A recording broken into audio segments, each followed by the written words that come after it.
What's up, guys? I'm hoping this works because I'm having to use my iPad to record this because I don't think my computer does that, and so I'm having to use my iPad. So I'm sorry if this is if this isn't working or if it's a little iffy. But so Matthew has our Bible study group there right now, and I couldn't be there tonight because we all go to Northport Baptist, and there is a youth event happening there right now, and I'm leading worship for it, and so I couldn't be there tonight, and I'm really sorry I couldn't get to see you guys because I love y'all. Y'all are great, and but Matthew did ask me to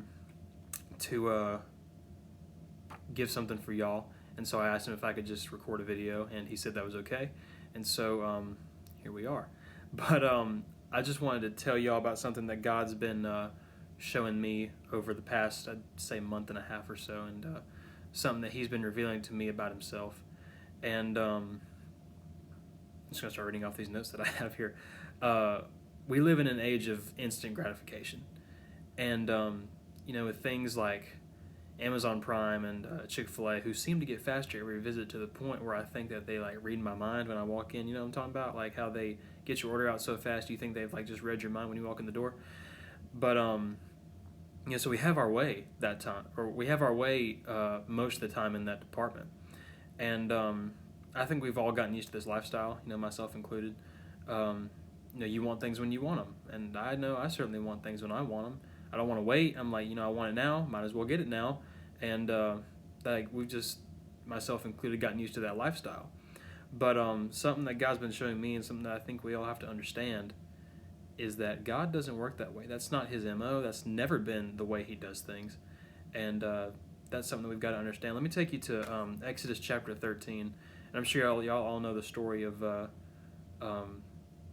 Moses freeing the Israelites from slavery, and the story of the 10 plagues and all that, and how God, parted the Red Sea. And I'm sure y'all all know that story, but so I'm going to tell it to you again, but I want you to listen closely, and I'll point out what has been sticking out to me over the past month or so, and just see if you notice anything different about it. So starting in chapter 13, verse 17, when Pharaoh let the people go, God did not lead them on the road through the Philistine country, though that was shorter. For God said if they face war, they might change their minds and return to Egypt. So God led the people around by the desert toward the Red Sea, and the Israelites went up out of Egypt, ready for battle. Okay, now we're going over to chapter 14, verse 21. Then Moses, they had gotten to God was taking them towards the Red Sea, and then now they're there at this point in chapter 14. Then Moses stretched out his hand over the sea, and all that night, the Lord drove the sea back with a strong east wind and turned it into dry land. The waters were divided, and the Israelites went through the sea on dry ground, with a wall of water on their right and on their left. The Egyptians pursued them, and all Pharaoh's horses and chariots and horsemen followed them into the sea. During the last watch of the night, the Lord looked down from the pillar of fire and cloud at the Egyptian army and threw it into confusion. He jammed the wheels of their chariots so that they had difficulty driving, and the Egyptians said, "Let's get away from these Israelites. The Lord is fighting for them against Egypt." Then the Lord said to Moses, "Stretch out your hand over the sea so that the waters may flow back over the Egyptians and their chariots and horsemen." Moses stretched out his hand over the sea, and at daybreak the sea went back to its place. The Egyptians were fleeing toward it, and the Lord swept them into the sea. The water flowed back and covered the chariots and horsemen, the entire army of Pharaoh that had followed the Israelites into the sea, and not one of them survived. So, do you notice what God did there? At the start, it says he'd freed them from bondage. He'd freed them from that long slavery that they had just endured, and He didn't take them the short way. He took them the long way, and not only did He take them the long way towards the Red Sea, but now you've got the Red Sea in front of you. This is a body of water. We can't quite cross that. So God parted it, but He didn't part it instantly. He takes His time. He spends the entire night parting the Red Sea. And so I know some of you are probably sitting there thinking, well, why didn't God just, part it faster? Why did He take His time doing that? And what He was doing there was he was allowing the Egyptians to catch up to Him. And by doing that, when the Egyptians, I mean, they weren't like, right on top of the Israelites, but when the Egyptians got close enough, they were close enough to the Israelites to where once the Israelites got out of the Red Sea, and once they had left the dry ground onto the mainland, the Egyptians were in pursuit. And so God said, all right, put that Red Sea back down. And so the Red Sea crashed down on top of them and got them all. And so then the Israelites could go to the Promised Land without any opposition. And so God was protecting the Israelites by making them wait, or by taking them the long way, and then by spending the entire night parting the Red Sea, he was protecting them and he was ensuring their safety. Here's another example. Joseph, the coat of many colors, that guy. God revealed to him early on that one day his brothers and he had a bunch of brothers, his brothers and his entire family were going to bow down to him. And so, Joseph, excited as he was, told them about this dream that he had, and he had it twice. He told them about these dreams that he had, and they were like, okay. And so then they beat him, they threw him in a pit, and they sold him into slavery. That's what his brothers did to him for saying that, like, they thought he was saying, oh, you're better than us? Okay, well, watch this. And so they threw him into a pit and sold him into slavery, which looks nothing like what God had told him. He told him this in a dream twice, and so now he is a slave.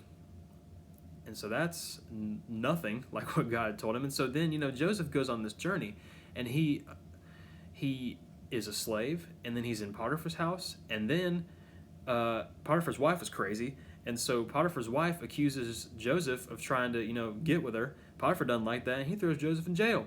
And so then Joseph is in jail, and this is a long process of all this happening. 13 years later, from the moment that he's given this dream until now, 13 years later, Joseph is made second in command of Egypt. And then 9 years after that, Joseph's brothers come to him when there's like a big old famine in the land. Joseph's brothers come to him, and they bow down before him, and then his dream is fulfilled.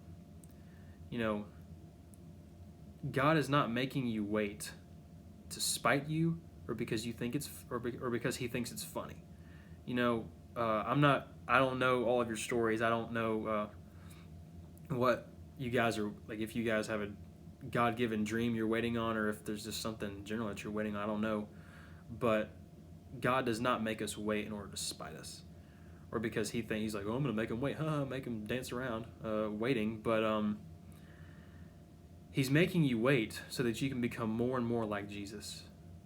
And he's making you wait to mold you into the man or woman that he wants you to be. Again, I don't know